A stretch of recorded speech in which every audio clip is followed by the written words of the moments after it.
बेवफा एसडीएम को मिला सबसे बड़ा धोखा। आशिक के दूसरी लड़की से भी संबंध। अब कह रही है आलोक मुझे माफ कर दो। आशिक का भी जब निकला अफेयर तो भड़क गया ज्योति का गुस्सा। आलोक ने कहा जैसे के साथ हुआ तैसा भगवान ने कर दिया न्याय। खतरे में आई मनीष दुबे की नौकरी। ज्योति का भी बर्खास्त होना तय। योगी का बड़ा आदेश। आलोक को मिल गया न्याय। ऐसे ही नहीं कहा जाता है कि भगवान के घर देर होती है लेकिन अंधेर नहीं होती। ज्योति मौर्य अपने पति के साथ धोखा कर सोच रही थी कि उनके साथ भला हो जाएगा, लेकिन अब जब बहुत बड़े राज का पर्दाफाश हो गया है तो उनके पैरों तले जमीन खिसक गई है। उन्हें अब कुछ सूझ नहीं रहा है कि आगे क्या करें। आलोक को तो पहले ही धोखा दे चुकी हैं, बेवफाई कर चुकी हैं। ऐसे में अब उनके पास वापस लौटने का कोई रास्ता नहीं बचा है। जबकि जिसे वो अपना सबसे जिगरी समझती थी, जिसे वो अपनी जान समझती थी, जिसे वो अपना हस्बैंड बनाने की सोच रही थी, उसी ने ज्योति मौर्य के साथ खेल कर दिया।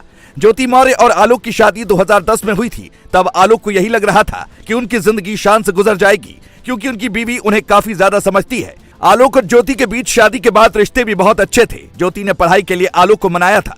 तब आलोक अपने घर वालों से लड़ गए थे और ज्योति की पढ़ाई का खर्चा अपनी कम तनख्वाह में भी उठा रहे थे। आलोक मौर्य ने ज्योति के पीछे अपनी पूरी जिंदगी लगा दी थी ताकि किसी भी सूरत में वो अधिकारी बन पाए और उनका नाम रोशन हो सके। आलोक का सपना भी पूरा हो गया और ज्योति मौर्य एसडीएम बन गई। लेकिन उनके एसडीएम बनने के बाद आलोक के अच्छे दिन शुरू होने की बजाय बुरे दिन शुरू हो गए। आलोक के मुताबिक नौकरी लगने के बाद धीरे धीरे उन्हें ज्योति ने साइडलाइन करना शुरू कर दिया और गैर मर्दों के साथ बातचीत करनी शुरू कर दी।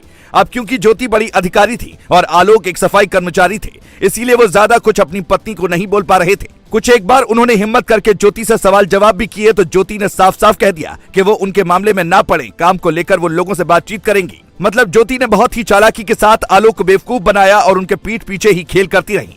लेकिन उनके खेल के बारे में 2020 में आलोक को पता चल गया। आलोक ने आरोप लगाया कि 2020 से ही वो मनीष दुबे नाम के कमांडेंट से बातचीत कर रही थी। दोनों के बीच प्यार मोहब्बत वाली बातें व्हाट्सएप पर हो रही थी। यानी 2020 के बाद ज्योति मौर्य ने धीरे धीरे ही सही आलोक के साथ बेवफाई करनी शुरू कर दी। लेकिन जब पानी सिर से ऊपर गुजर गया तो आलोक का सब्र भी जवाब दे गया और उन्होंने खुलकर ज्योति मौर्य के खिलाफ आवाज उठाने का फैसला किया। पिछले 10 दिनों से आलोक लगातार न्याय की गुहार लगाते हुए ज्योति के खिलाफ एक्शन की मांग कर रहे थे। हालांकि पुलिस और प्रशासन भले ही आलोक को न्याय तुरंत नहीं दिला पाया, लेकिन ऊपर वाला सब कुछ देखता है। मीडिया रिपोर्ट की माने तो ज्योति मौर्य के आशिक के कुछ दूसरी महिलाओं के साथ संबंध की बात भी सामने आ रही है।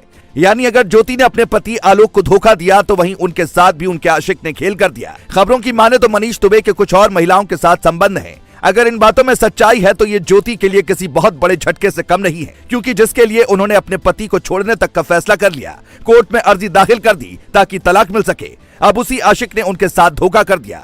इसीलिए अब सोशल मीडिया पर लोग कह रहे हैं कि ज्योति मौर्य के साथ भगवान ने अच्छा किया और आलोक मौर्य जो अच्छे इंसान हैं उनके साथ भगवान ने न्याय कर दिया। अब ज्योति मन ही मन पछता रही होंगी और सोच रही होंगी कि उन्होंने आलोक जैसे नेक इंसान के साथ धोखा करके बहुत गलत किया। लेकिन एक कहावत है कि तब पछताए होत का जब चिड़िया चुग गई खेत। दोस्तों, आपका क्या मानना है? अगर ज्योति आलोक से माफी मांगे तो क्या उन्हें माफ कर अपना लेना चाहिए? इस पर अपनी राय जरूर दें। Bureau report.